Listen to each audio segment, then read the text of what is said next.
And of all the interviews I've seen, including the ones I've conducted, I think this is the most informative. Certainly. Christopher Walter Monckton, 3rd Viscount Monckton of Brenchley, troublemaker at large. I've taken a particular interest recently in the global warming issue. I suppose one begins perhaps 30 years ago with a Canadian United Nations bureaucrat by the name of Maurice Strong. He was a rich and very successful businessman, mainly making money out of government contracts, who decided he would, as it were, cross the floor and become a government bureaucrat. And he had a vision which is shared by many people, particularly in your banking sector here in the United States, that there should be a world government and a world currency and a world bank which would pretty much control everything. Now, this may sound absurdly extreme, but the record of plans for this world government and the World Bank and the world currency goes back exactly 100 years to an island off the coast of Georgia, which is called Jekyll Island, where 5 very senior bankers and the then Assistant Secretary to the US Treasury, who was a senator, met to discuss what became the establishment of the United States Federal Reserve. The real intention of the Federal Reserve was to preserve the predominance in the banking system of the leading Wall Street banks and to keep out the smaller banks who were becoming aggressive and successful in local areas all over the United States. And those who were at that meeting also expressed the intention of ultimately having a world version of the Federal Reserve, accompanied by a world government and a world currency. So the idea of an unelected world government is a very old one, and it was recently brought to life again by Sir Maurice Strong 30 years ago, who said that he had hoped that the United Nations Intergovernmental Panel on Climate Change, which he established as an intergovernmental or political panel rather than a scientific one, would become a world government. And the excuse for this world government, of course, was the establishment of an international or supranational body to address what is pretended to be, but is not, the problem of man-made global warming. This, if you like, was the Trojan horse that Sir Maurice Strong and many others in banking and government bureaucracy worldwide seized upon as their way of bringing about, realizing the dream of those 5 bankers and that Assistant Secretary of the Treasury 70 years previously. So Sir Maurice Strong duly set up the UN's climate panel, not as a scientific panel, but as a political one. And in fact, the final decisions to this day on what goes into and what comes out of the supposedly scientific quinquennial reports of the UN's climate panel, of which there have been 4, that final decision is taken by governments, by non-scientific, unqualified political representatives of governments pursuing national, or in some cases supranational, agendas that have nothing really to do with the climate and certainly nothing to do with democracy. Now, more recently, just before the Copenhagen round of the negotiations to establish a world government treaty, a treaty draft was produced by the bureaucracy that acts as the secretariat of the United Nations Framework Convention on Climate Change, which was first put into place at the Rio Earth Summit in 1992.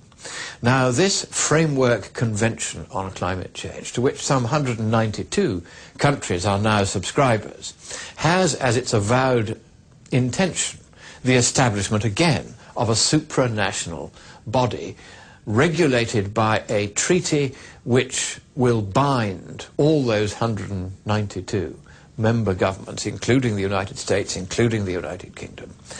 And the intention is that that body will have unlimited powers of taxation, unlimited powers of regulation, not only in the environmental field, but also in the economic field generally.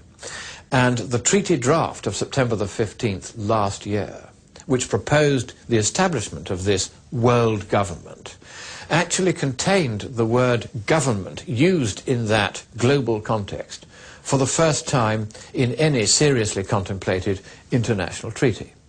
And when I first came across the draft of that treaty, which I saw in early October last year where I was on a speaking tour of Canada, I immediately got it into the Canadian press and then came straight to the United States, where I made a speech at St. Paul, Minneapolis, which was attended by 1,200 members of the Minnesota Free Market Institute, and this was in mid-October last year, 2009, and I revealed the contents of this treaty, and I revealed that in the 186 pages of this world government treaty, not once did the words election, democracy, ballot, or vote occur in any context. Now, why is this concept of world government so dangerous? Well, of course, if it were a democratic government, and if the world's peoples chose democratically to establish a world power of this kind, I don't think that personally I would want such a thing. I don't think most people would. But suppose they did. At least if it were elected by us, the peoples of the world, we would have some sort of say in it, some sort of control over it.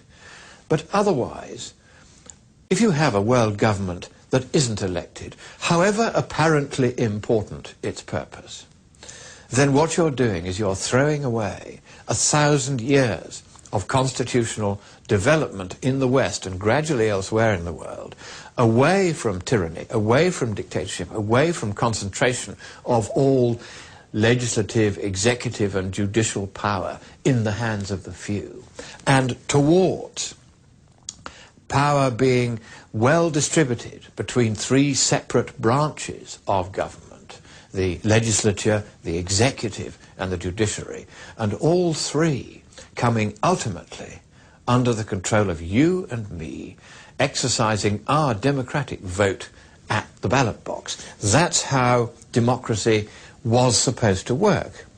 And for instance, if I were to take out what I wear always close to my heart, a copy of the United States Constitution. Now, this Constitution starts out, Article 1, Section 1, by saying, all legislative powers herein granted shall be vested in a Congress of the United States, which shall consist of a Senate and a House of Representatives. Now, why did this Constitution, drawn up in that long, hot summer, all those years ago in the city of brotherly love, by the greatest minds of their generation in these here United States, why did it vest all legislative power herein granted in the Congress of the United States? Because the Congress was an elected Congress. Therefore, all legislative power was being placed in the hands of people whom you and I and our forefathers in democratic countries elected to make the laws for us. And so, to establish a world government that is not elected in the way that this Constitution intended your Congress to be elected, so that the elected government alone made the laws, is a repudiation of the very central principle of the United States Constitution. And so my conclusion in all this is that, first of all, there is no global warming problem. Secondly, even if there were, dealing with it is better by adapting to any climate change that may occur, as and if it happens. That is orders of magnitude cheaper than setting up vast bureaucratic systems of intervention to try to stop people from emitting carbon dioxide. That's the pointless and stupid way to try to do anything. And of course, that is also a way which is, if you like, an economic dagger pointed straight at the heart of the West, because nobody is suggesting that China or India should shut down their economies. Far from it. They've got to lift their peoples out of poverty. Everybody understands that the fastest way to do that is to burn fossil fuels, particularly coal, in such a way that you lift people out of poverty by giving them electricity. That's the quickest way to liberate poor nations from poverty. So, of course, nobody is suggesting that China or Russia are going to cut their emissions, or, for that matter, India or Indonesia or South Africa or Brazil, or indeed most of Africa and South America. These places are going to need all the electricity they can get. They're going to need to burn all the fossil fuels they can get, so as to bring their people up out of poverty and stabilize the population. Because all you have to do to stabilize population, you don't have to have enforced sterilization. They tried that in India, it failed. You don't have to have, for instance, the Chinese one-child policy, and if you have twins, the soldiers come and say to the mother, which one shall we shoot? That's what they do. You don't need any of those drastic and dictatorial interventions. Instead, all you need to do is raise the general standard of living, and you do that by burning fossil fuels. That stabilizes the population without any other intervention being necessary at all. This is well established in the demographic history of the last 150 years, since censuses of the population were first taken here in the United States, mandated by the Constitution. Indeed, this is a census year. You'll be doing it all again shortly. It's from these censuses that we know that lifting people out of poverty is the only way to stabilize the world population, and hence to reduce the overall environmental footprint of humankind on the planet.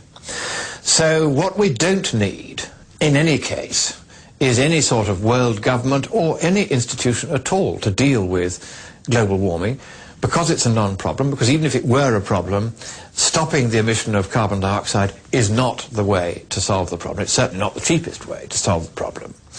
And even if it were possible by such methods of intervention to regulate the climate in much the same way as King Canute told the sea level not to rise, and the sea level rose and wet the royal toes anyway. So it is not within the gift of governments today to decree, as they have recently fatuously decreed at Copenhagen, that there shall be no greater a rise in global temperature than 2 Celsius degrees, about 3.5 Fahrenheit degrees. Can you imagine passing a law saying there shall be no further temperature rise? It is as stupid